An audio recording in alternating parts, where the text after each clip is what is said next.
Kemudian gimana nih anak candu HP? Walaupun udah ada kesepakatan, tapi kasar. Nah, ini harus dipahami dulu nih. Watak anak yang mana? Yang tadi, yang misalnya ekstrovert tadi. Ya. Kalau yang ekstrovert tadi memang dia belak-belakan. Satu. Kedua, ini anak laki.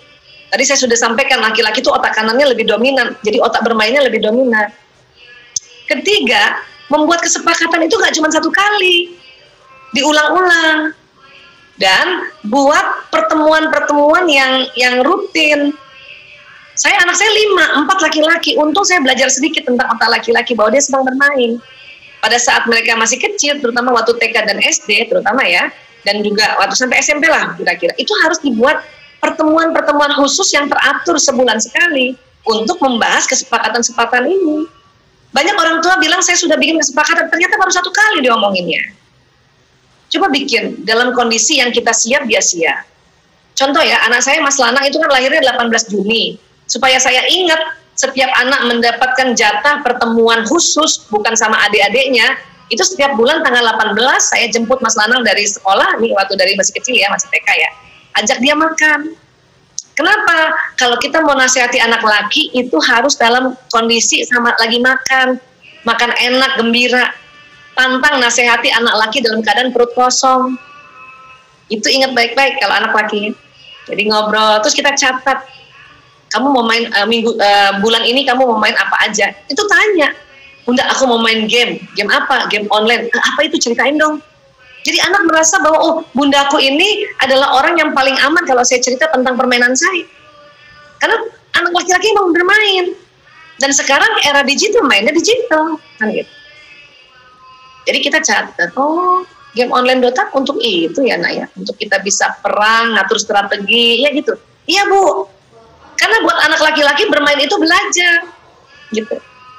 Ya, nah jadi terus misalnya janjian, kamu main berapa jam nih nak?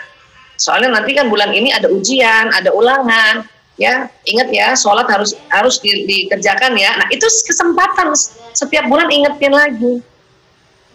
Terus kita pantau deh sebulan itu dia benar nggak sesuai sepakatan. Kalau enggak, ya kalau bisa waktu kita memantau anak ini sudah mengerjakan sesuai kesepakatan, kita catat.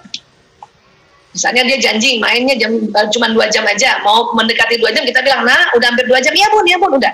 Nggak usah ditekan-tekan, anak lagi nggak usah ditekan-tekan. Apalagi umur 10-11 tahun nih, lagi akil balik, lagi testosteron naik, ya agresifnya tinggi. Cuman nyampaikan aja, terus kita lihat, dia mainnya 2 jam lebih, 40 menit, catat, besok lagi catat. Nah, bulan depan pada saat negosiasi atau saat musyawarah, ingat ya musyawarah ya, kita doa dulu, ya Allah, mohon lemah lembut saya mau musyawarah pada anakku, ya Allah, ya, dan maafkan mereka dan mohonkan ampun, ya Allah, dari hasil pengamatan saya sebulan ini, ya Allah, anakku tidak sesuai kesepakatan, ya Allah, saya maafkan dia, ya Allah. Sebut namanya Fulan bin Fulan, ampuni dia ya Allah. Baru tadi kan ngajak musyawarah kan, barulah kita jemput lagi, kita makan berdua. Nak, kemarin ibu catat-catat kok kamu sebulan ini nggak dari 2 jam nak, kelebihan terus. Iya ya Bu ya. Nah, anak juga kan baru sadar, oh gitu. Berapa jam tuh Bu? Misalnya, iya ada yang 2 jam 60 menit, 3 jam dong itu. Iya bercanda-bercanda aja. Kenapa sih nak? Terus cari tahu kenapa. Iya Bu, aku minta maaf ya, karena kalau kita main game online, khususnya Dota, kita nggak boleh berhenti tiba-tiba. Kita harus minta izin, dan proses izin itu bisa makan waktu Bu. Oh gitu. Dan main game online itu kan biasanya pertemanan luar negeri. Jadi mereka harus membawa nama negara, karena anak saya bilang ini bawa nama negara Bu. Sekarang bawa nama negara itu bukan cuma main basket, main bola, atau lomba matematika, main game itu bawa nama negara. Orang Indonesia, anak Indonesia dicap loser oleh orang negara-negara. Kenapa? Karena kalau main tiba-tiba hilang. Dan saya yakin kenapa anak tiba-tiba hilang, belum sempat izin, udah dimarahin orang tuanya. Makanya ini harus paham, ya. Dengan kondisi kayak gitulah maka enak. Jadi anak mengerti, oh, terus kita juga ngerti, oh kalau gitu gini deh, ibu kasih waktu 2 jam, habis itu untuk minta izinnya setengah jam. Bisa nak? Iya Bu. Bikin lagi kesepakatan baru, pantau lagi, bahas lagi bulan depan. Itulah peran orang tua, itu yang namanya sabar, ya. Dan coba ibu-ibu nih, karena kita kan otak kita beda sama laki-laki. Coba bikin settingan di kepala bahwa anak laki-laki bermain itu belajar. Belajar apa Boy? Ya belajar dalam permainan itu.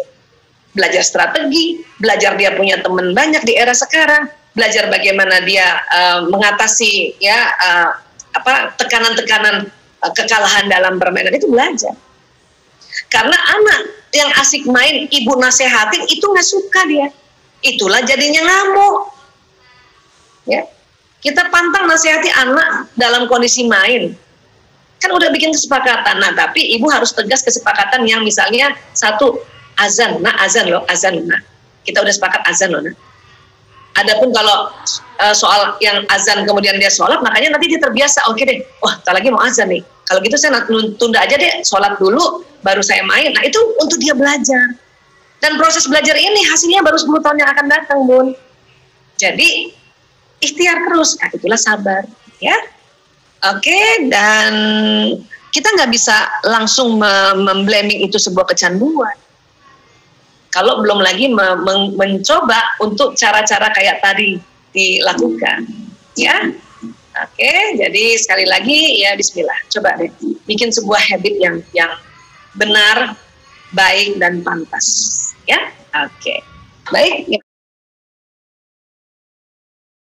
Kalau seorang ayah itu tugas di luar kota dan nggak ketemu sama anak, itu sebetulnya masih nggak apa-apa. Ya, karena memang kita tahu ayahnya sedang menjemput nafkah untuk keluarga di luar kota. Ibu yang harus ceritakan, ayah itu orangnya kayak gini, dan juga bikin secara teratur ayah komunikasi lewat teknologi canggih sekarang, apa video call atau Zoom meeting, itu harus janjian. Memang mungkin nggak bisa setiap hari, tapi 3 hari sekali, misalnya katakanlah setiap Senin Kamis misalnya, sore sambil ngabuburit mau buka puasa, barangkali kalau puasa sunnah ya, kita buka video call atau Zoom meeting, di situlah. Kenapa saya bilang begini? Kenapa saya bilang itu tidak apa-apa? Sebagaimana kalau kita belajar sirahnya Nabi Ibrahim alaihissalam, Nabi Ibrahim dengan Nabi Ismail kan nggak sama-sama. Ditinggalkan waktu kecil, waktu bayi, kemudian Nabi Ibrahim pergi kembali ke Palestina. Ya, dan ketemu lagi Nabi Ismail udah besar, kan sama kan? Tapi apa yang dilakukan ya di dalam sirah itu, Nabi Ibrahim itu senantiasa mendoakan anaknya. Jadi kita ingatkan si ayah, ya doain anaknya. Karena bapak-bapak kalau dia sedang musafir ya atau sedang di dalam luar rumah dan dia bekerja, baik yang pulang setiap hari atau LDR lama baru pulang, itu doanya makbul. Ya, doanya kencang sebagaimana Nabi Ibrahim. Nabi Ismail kan sama ibunya terus. Ya kan? Nah, coba. Ya. Bagaikan ya nanti kalau kita bilang sama anak, kalau Bunda, kenapa ya ayah jauh ya? Nggak apa-apa, Nak. Ceritakan saja. Ya, apalagi kan ini komunitas inspirasi nabawi ya kan? Ya, kisah-kisah Nabi ini menjadi sebuah contoh. Ya. Dan kita yang ceritakan betapa ayahmu ini begini. Dan tentu ya carikan waktu untuk janjian untuk selalu komunikasi lewat teknologi sekarang. Kan sekarang udah canggih.